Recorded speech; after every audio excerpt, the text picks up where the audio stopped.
Friends, welcome to C programming series. तो यार हमारा ये लेक्चर नंबर 17 है जिसमें हम बात करने वाले हैं डिसीजन मेकिंग स्टेटमेंट के बारे में। ओके, कि डिसीजन मेकिंग स्टेटमेंट हमारा सी लैंग्वेज में क्या होता है, जो कि हमारा बेस अगर कि देखा जाए तो कोड यहीं से स्टार्ट होने वाला है। यानी हम कोडिंग कैसे करते हैं, हमारा एक लॉजिक बिल्ड होने वाला है इस डिसीजन मेकिंग स्टेटमेंट्स के थ्रू। यहाँ से कि हम बेसिक कोड, छोटा छोटा कोड जो हम लिखते हैं, उस कोड को हम कैसे बिल्डअप करते हैं, वो चीजें यहाँ से हमारा बेस तैयार होगा। ओके, तो ये हमारा है डिसीजन मेकिंग स्टेटमेंट्स, और इसमें जो चीजें होने वाली है, जो चीज हम बात करेंगे उसको हम प्रैक्टिकल भी करेंगे, और प्रैक्टिकल के थ्रू हम देखेंगे और इसको एकदम अच्छे से समझेंगे, क्योंकि ये हमारा बेस है। वीडियो तक लास्ट तक बने रहिएगा, क्योंकि ये बहुत इंपॉर्टेंट हमारा लेक्चर है। ओके, तो चलिए अभी हम स्टार्ट करते हैं डिसीजन मेकिंग स्टेटमेंट्स हमारा होता क्या है। ओके, तो देखिए हमारा यहाँ पे क्या है, decision making statements. Okay, decision making, यहाँ से डिसीजन से पता ही चल रहा है कि हमें कोई ना कोई डिसीजन लेना है। ओके, कोई ना कोई हमें क्या लेना है, डिसीजन लेना है। ओके, कोई ना कोई हमें क्या लेना है, डिसीजन लेना। अब ये डिसीजन किसके हेल्प से लेंगे, कोई ना कोई कंडीशन होगा।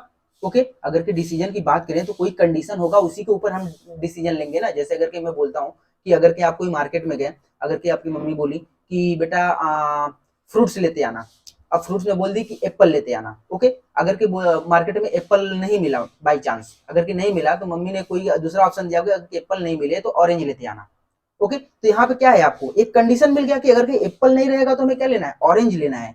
ओके, तो ये हमारा एक कंडीशन हो गया। अब उस कंडीशन के आधार पर हमें डिसीजन लेना है कि हमारा एप्पल रहेगा तो एप्पल लेना है, अगर कि एप्पल नहीं है तो हमें क्या लेना है, ऑरेंज लेना है। ओके, तो यहाँ से हमें एक कंडीशन, क्या किसके ऊपर डिसीजन लेंगे, एक कंडीशन के ऊपर। किसके ऊपर लेंगे, एक कंडीशन होगा जिसके ऊपर हम डिसीजन लेंगे, और वही हमारा क्या हो जाए, डिसीजन मेकिंग स्टेटमेंट्स होगा। ओके, तो अब डिसीजन मेकिंग स्टेटमेंट्स के बारे में हम बात करते हैं कि अगर डिसीजन मेकिंग स्टेटमेंट जो है, वो हमारा जो स्टेटमेंट है वो हमारा क्या हो सकता है, ट्रू भी हो सकता है। अब यहाँ पे स्टेटमेंट दिया ना, ये हमारा जो स्टेटमेंट होगा ये हमारा क्या हो सकता है, ट्रू भी हो सकता है और फॉल्स भी हो सकता है। ओके, ये हमारा जो स्टेटमेंट है वो ट्रू भी हो सकता है और फॉल्स भी हो सकता है। उसके बेस पे हम क्या करेंगे, अपना जो हमारा कोड वाला पार्ट रहेगा या फिर जो चीजें रहेंगी उसको हम प्रिंट कराएंगे अपने नीड्स के अकॉर्डिंग। ओके, इतना क्लियर है। अभी इसके डिफिनेशन पे हम लोग नेक्स्ट पेज पे चलते हैं, तो अभी वहां से और क्लियर होगा कि हमारा डिसीजन मेकिंग स्टेटमेंट है क्या। ओके, तो देखिए यहाँ पर डिसीजन मेकिंग स्टेटमेंट में मैं कुछ डिफिनेशन लिखा हूँ कि decision making structure required that the programmers, किसके लिए रिक्वायर है, जो प्रोग्रामर है, मतलब जो कोड करता है उसके लिए रिक्वायर है, जो कि स्पेसिफाई करता है वन आर मोर कंडीशन को स्पेसिफाई करता है, टू इवेल्युएट और टेस्टेड, चेक करने के लिए, बाय द प्रोग्राम के थ्रू। मतलब डिसीजन मेकिंग स्टेटमेंट्स हमारा रिक्वायर है प्रोग्रामर के लिए, जो कि एक या बहुत सारे कंडीशन को क्या करता है, टेस्ट करता है या इवेल्युएट करता है, हमारा किसके थ्रू, प्रोग्राम के थ्रू। ओके, किसी भी कंडीशन को वो क्या करेगा, इवेल्युएट या टेस्ट करेगा प्रोग्राम के थ्रू कि हमारा कौन सा कंडीशन है, तो हमें क्या चीजें नीड्स है किसकी।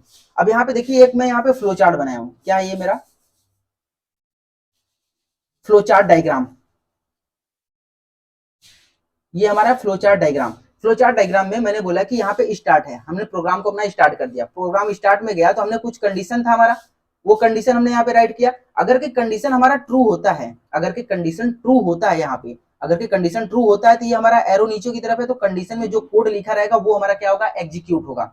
अदरवाइज कंडीशन अगर कि हमारा फॉल्स होता है, अगर कि कंडीशन हमारा फॉल्स होता है, अगर कि कंडीशन हमारा फॉल्स होता है तो हमारा क्या होगा, ये वाला फ्लो पकड़ेगा, ये वाला फ्लो यहाँ से पकड़ के डायरेक्ट यहाँ से क्या हो जाएगा, हमारा प्रोग्राम एंड हो जाएगा, या फिर जो हम चीजें प्रिंट कराना चाहें वो चीजें अपना प्रिंट करा सकते हैं यहाँ पे। ओके, तो यहाँ से थोड़ा बहुत आप लोगों को क्लियर हुआ होगा। ओके, तो चलिए भी बात करते हैं कि हमारा डिसीजन मेकिंग स्टेटमेंट की नीड्स क्यों पड़ी, हमारे डिसीजन मेकिंग स्टेटमेंट्स की आवश्यकता क्यों पड़ी, वो चीजें देखते हैं। तो यहाँ पे हम बात करेंगे डिसीजन मेकिंग स्टेटमेंट की नीड्स क्यों पड़ी, क्यों आवश्यकता पड़ी। जैसा कि अगर के रियल लाइफ एग्जांपल में अगर हम एक एग्जांपल लें, जैसे कि अगर कि आपको बोल दिया कि आपको एक छोटा सा फॉर्म बनाना है, एक फॉर्म बनाना है जिसमें कि हमारा क्या है, एक छोटा सा क्या करना है, एक फॉर्म डिजाइन करना है।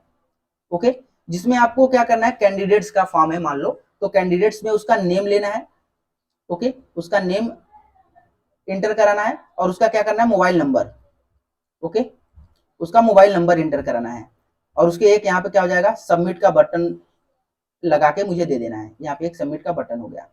ओके, तो अभी क्या होगा, अभी देखिए यहाँ पे अभी आपने एक फॉर्म बनाया, ये हमारा क्या है, एक फॉर्म है, एक फॉर्म है जिसमें आपको नेम और मोबाइल नंबर कैंडिडेट्स का लेना है और उसको सबमिट करा लेना है। जो हमारा यूजर होगा उसका क्या करना है, नेम इंटर करवाना है और उसका मोबाइल नंबर करा के उसको सबमिट करा लेना है। ओके, तो अभी क्या होगा कि अभी यहाँ पे कोई मान लो स्टूडेंट है, स्टूडेंट का फॉर्म है, तो कोई अपना नाम डालेगा, जैसे यहाँ पे अपना कोई नाम दे दिया ABC। ओके, नेम हमारा क्या रहने वाला है, कोई ना कोई कैरेक्टर ही रहने वाला है। अब हमारा मोबाइल नंबर क्या रहने वाला है, 0 से लेके 9 तक कोई नंबर रहने वाला है। ओके, यानी 10 डिजिट का। अभी देखो यहाँ पे क्या है, कोई बंदा होगा, कोई होगा जो अपना नाम सही सही डालेगा, कोई जो होगा अपना नाम और मोबाइल नंबर सही सही डालेगा, और कोई होगा जो आधा अधूरा डालेगा। कोई होगा जैसे अगर कोई अपना नाम दे दिया, जैसे अगर कोई राम है, राम अपना ये नंबर दे दिया और अपना 10 डिजिट का अपना मोबाइल नंबर दे दिया, 10 डिजिट का मोबाइल नंबर उसने दे दिया, जो कि हमारा दोनों ट्रू है, दोनों सही है। हम सबमिट करेंगे तो हमारा डेटाबेस में जाके ये जो हमारा ये वैल्यू, जो हमारा ये डेटा इंटर किया है राम वो क्या हो जाएगा, हमारा डेटाबेस में जाके सबमिट हो जाएगा। वहां से हम इसको फेच करके देख सकते हैं कि क्या कौन से बंदे का नाम क्या है और उसका मोबाइल नंबर क्या है। ओके, अब लेकिन कोई बंदा, मान लो कोई एक स्टूडेंट है तुम्हारी तरह कि उसने अपना नाम आधा अधूरा डाला, जैसे अगर कहीं बोल दिया जाए कि अगर कहीं बोल दिया गया श्याम, श्याम 246 ऐसे करके अपना नाम दे दिया। ओके, या फिर बोल दिया A_B3C ऐसे करके कोई नंबर और कैरेक्टर का मिक्स कर दिया। ओके, तो यहाँ पे ये क्या वैलिड है, क्या नेम, ये नेम वैलिड है? नहीं, ये नेम वैलिड नहीं है। तो आपको यहाँ पे इसके बैकएंड में जाके वहां पे कंडीशन लगाना पड़ेगा, उसके यहाँ पे जाके क्या लगाना पड़ेगा, वहां पे आपको जाके कंडीशन लगाना पड़ेगा कि अगर कहीं कैरेक्टर रहेगा तभी वो हमारा क्या होगा, वो ट्रू होगा, यानी हमारा जो सिस्टम होगा वो एक्सेप्ट करेगा। अदरवाइज अगर कोई कैरेक्टर और कॉम्बिनेशन लेटर का, कैरेक्टर और नंबर का कॉम्बिनेशन होगा तो वो चीजें हमारा एरर थ्रो करेगा। वहां पे हम इसको एरर थ्रो करवाएंगे कि हाँ please enter the valid name and valid mobile number, ऐसा करके। अगर कहीं दोनों चीजें सही हुई तो वो तो एक्सेप्ट कर लेगा, अगर कहीं दोनों चीजें अगर कहीं नहीं सही हुई तो वो क्या हो जाएगा, हम एरर थ्रो करा देंगे, वहां से हम एरर दे देंगे कि please enter the valid number name and mobile number. Okay, तो ये रहा हमारा, इसकी जरूरत इसलिए पड़ी, तो वहां पे हम यहाँ पे कंडीशन लगा देंगे कि हम अपने बैकएंड में कंडीशन लगा देंगे कि हाँ ये चीजें सही है तो ये चीजें प्रिंट सबमिट कर लो, अगर की चीजें अगर कि ये रॉन्ग है तो ये चीजें हमारा क्या कर दो, नेम और मोबाइल नंबर का फॉर्मेट क्या होना चाहिए। ओके, यहां से आप लोगों को क्लियर होगा। तो चलिए अभी बात करते हैं हमारा क्या, अभी डिसीजन मेकिंग स्टेटमेंट्स के हमारे टाइप्स के बारे में कि कितने टाइप्स के होते हैं।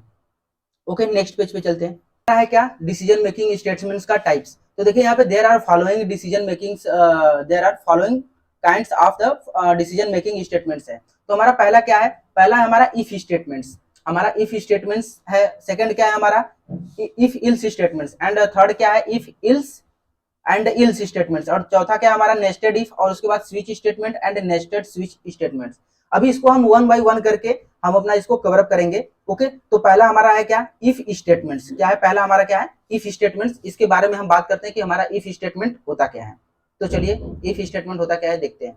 तो अभी हमारा यहाँ पे देखिए क्या है, हमारा इफ स्टेटमेंट है। ओके, तो अगर के इफ स्टेटमेंट हमारा क्या होता है, इसमें भी हमारा डिसीजन लेना पड़ेगा, यानी किसी न किसी कंडीशन के आधार पे। तो यहाँ पे हमारा क्या है, ये हमारा एक सिंपल इफ स्टेटमेंट है, जिसमें अगर के हमारा कंडीशन ट्रू होता है तो हमारा जो कोड का पार्ट रहेगा वो प्रिंट होगा, अगर कि कंडीशन फॉल्स होता है तो जो हम कोड का पार्ट सेकंड पार्ट रहेगा वो चीजें प्रिंट होगा। ओके, तो जैसे अगर कि इसके सिंटैक्स की बात करें, अगर कि इसके सिंटैक्स की बात करें तो हमारा इसका सिंटैक्स क्या रहने वाला है, इसका सिंटैक्स हमारा है कि इफ, यहाँ पे हम क्या लिखेंगे, हमारा ब्रैकेट रहेगा, उसके बाद यहाँ पे हमारा क्या रहेगा, जो कंडीशन रहेगा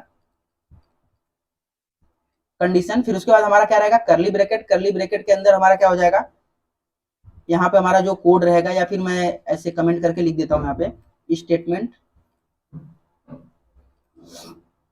to be executed if condition is true. Okay, तो ये रहा इसका सिंटैक्स, करली ब्रेसेस हमारा क्लोज। अगर कहीं इफ स्टेटमेंट की बात किया जाए तो हमारा ये एक बार फिर से मैं रिवाइज कर दे रहा हूँ कि इफ स्टेटमेंट हमारा एक सिंपल कंडीशनल स्टेटमेंट्स है या डिसीजन मेकिंग स्टेटमेंट्स है, जिसमें हम एक सिंपल सा कंडीशन लगाएंगे। अगर कहीं कंडीशन हमारा ट्रू हुआ तो हमारा ये वाला पार्ट, इस ब्लॉक के अंदर वाला पार्ट जो होगा वो हमारा प्रिंट होगा या हमारा आउटपुट में आएगा। अदरवाइज अगर कहीं ये कंडीशन अगर कहीं फॉल्स हुआ तो अगर कहीं यहाँ पे हम जो कुछ भी अपना प्रिंट कराना चाहते हैं तो वो चीजें प्रिंट होंगी, अदरवाइज वो हमारा क्या हो जाएगा, लूप से बाहर निकल जाएगा या फिर हमारा प्रोग्राम टर्मिनेट हो जाएगा। ओके, इतना क्लियर है? ओके, तो चलिए एक एग्जांपल देखते हैं, एग्जांपल के हेल्प से हम इफ स्टेटमेंट्स को और अच्छे से समझते हैं। तो देखिए हमारा ये क्या है, एग्जांपल है। एग्जांपल में हमने क्या किया है, हमने अपना ये इंक्लूड किया, अपना हेडर फाइल इंक्लूड किया है, जिसमें हमारा एक मेन फंक्शन है। मेन फंक्शन के अंदर हमने एक क्या किया, वेरिएबल डिक्लेयर किया, जिसकी ए की वैल्यू क्या है, 10 है। ओके, जिसमें हम फिर हमने क्या किया, अपना अपना कंडीशनल स्टेटमेंट लगाया, यानी इफ स्टेटमेंट्स लगाया। यहाँ पे मैंने बोला जो ए है, अगर कहीं वो 15 से छोटा है, अगर कहीं ए इज लेस देन 15, अगर कहीं ये कंडीशन है हमारा, यहाँ पे देखिए हमने क्या किया, ये हमारा यहाँ पे क्या है, इफ स्टेटमेंट्स, क्या है, इफ स्टेटमेंट यहाँ पे हमने यूज किया है, इफ स्टेटमेंट। अगर कहीं हमारा ये मैंने बोला है कंडीशन यहाँ पे क्या लगाया है कि अगर कहीं a इज लेस देन 15, अगर कहीं हमारा a जो है, a में हमारा वैल्यू कितना है, 10, अगर कहीं ये लेस देन 15 है तो हमारा ये ब्लॉक के अंदर वाली चीजें प्रिंट करो। अगर कहीं ये ट्रू होगा, अगर कहीं ये ट्रू होगा तो हमारा ब्लॉक के अंदर वाली चीजें प्रिंट होंगी, जो हमारा ब्लॉक के अंदर हमने कोड किया है उसके अंदर जाके ये कंडीशन हमारा जो कोड होगा वो एग्जीक्यूट होगा या फिर प्रिंट होगा। हमने यहाँ पे प्रिंट किया है this number is less than 15। Okay, otherwise अगर कहीं ये चीजें ट्रू नहीं हुई तो हमारा क्या हो जाएगा, ब्लॉक के बाहर जो, इस ब्लॉक के बाहर जो होगा वो चीजें प्रिंट होंगी। अगर कहीं ये चीजें नहीं होता तो फिर हमारा डायरेक्ट ये प्रोग्राम डायरेक्ट टर्मिनेट हो जाता। ओके, तो इतना चीज क्लियर है। हमारा ये इफ स्टेटमेंट एकदम सिंपल है, क्योंकि हमें बस सिंपल उसमें क्या करना है, हमें एक कंडीशन लगाना है, कंडीशन के आधार पे हमारा कंडीशन अगर ट्रू होता है तो वो चीजें प्रिंट होंगी, अगर कंडीशन ट्रू नहीं होता तो हमारा प्रोग्राम के नीचे अगर हमने कुछ प्रिंट किया है, लिखा है या फिर राइट किया है कोड में, तो वो एग्जीक्यूट होगा, अदरवाइज हमारा क्या हो जाएगा, प्रोग्राम टर्मिनेट हो जाएगा। ओके, इतना क्लियर है? तो अभी चलिए हम क्या करते हैं, अभी हम बात करते हैं अपने प्रैक्टिकल की। तो प्रैक्टिकल में हमें प्रैक्टिकल देखते हैं कि प्रैक्टिकल में हमारा क्या आउटपुट आता है। ओके, तो चलिए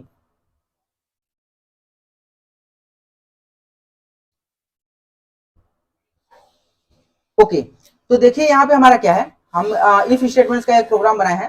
ओके, तो अभी देखिए यहाँ पे हमें क्या करना है, मैं यहाँ पे अपना इंक्लूड करता हूं, इंक्लूड स्टूडियो डॉट एच, फिर उसके बाद हमने क्या किया, अपना इंट मेन फंक्शन बनाया। ओके, मेन फंक्शन के अंदर हमने क्या किया, इंट ए की वैल्यू हमने क्या किया, 10 प्रिंट कर दिया। ओके, फिर उसके बाद हमने एक कंडीशन लगाया अपना इफ स्टेटमेंट्स, जिसमें मैंने बोला A is less than 15, A is less than 15 होता है तो क्या करो, हमारा क्या करो, इसको प्रिंट कर दो, प्रिंट एफ, क्या हो जाएगा, the number is less than 15। Okay, otherwise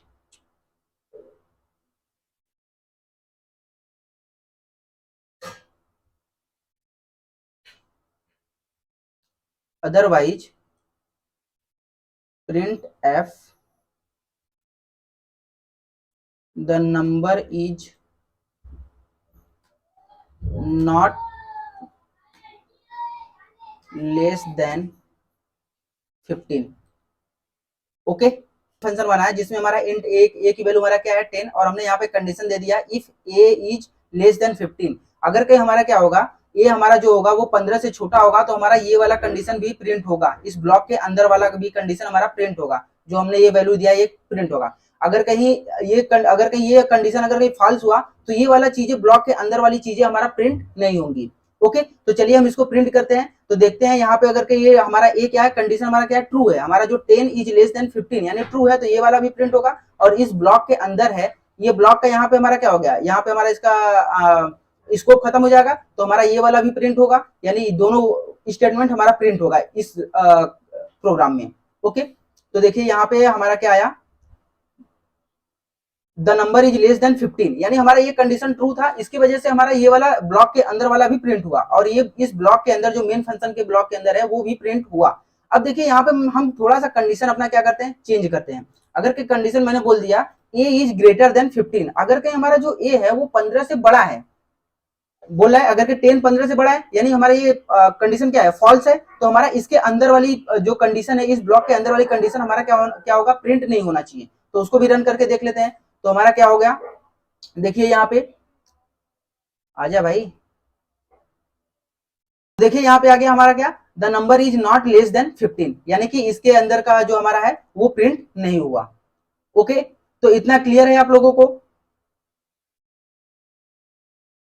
okay, इतना क्लियर है। हमारा क्या हो गया, इफ स्टेटमेंट्स के बारे में इस वीडियो में हमने बात किया कि हमारा इफ स्टेटमेंट क्या होता है। ओके, हमने डिसीजन मेकिंग स्टेटमेंट्स के टाइप के फर्स्ट स्टेटमेंट्स के बारे में बात किया इफ स्टेटमेंट्स में। इफ स्टेटमेंट्स हमारा क्या होता है उसके बारे में हमने बात किया। ओके, तो अभी इफ स्टेटमेंट्स के बारे में हमने बात कर लिया, उसका प्रोग्राम देख लिया, उसका कोड देख लिया, उसका एग्जांपल देख लिया, उसका सिंटैक्स देख लिया। ओके, तो अभी आपको क्लियर होगा कि हमारा इफ स्टेटमेंट्स हम क्यों यूज करते हैं और हमारा कहाँ पे यूज होगा, हम कैसे यूज करते हैं, ये चीजें सब आप लोगों को क्लियर होगा। ओके, तो अभी चलिए मिलते हैं एक नेक्स्ट वीडियो में डिसीजन मेकिंग स्टेटमेंट्स का सेकेंड टाइप्स के साथ। उसमें हम सेकेंड टाइप की, अगर वीडियो अच्छी लगे हो तो लाइक करें।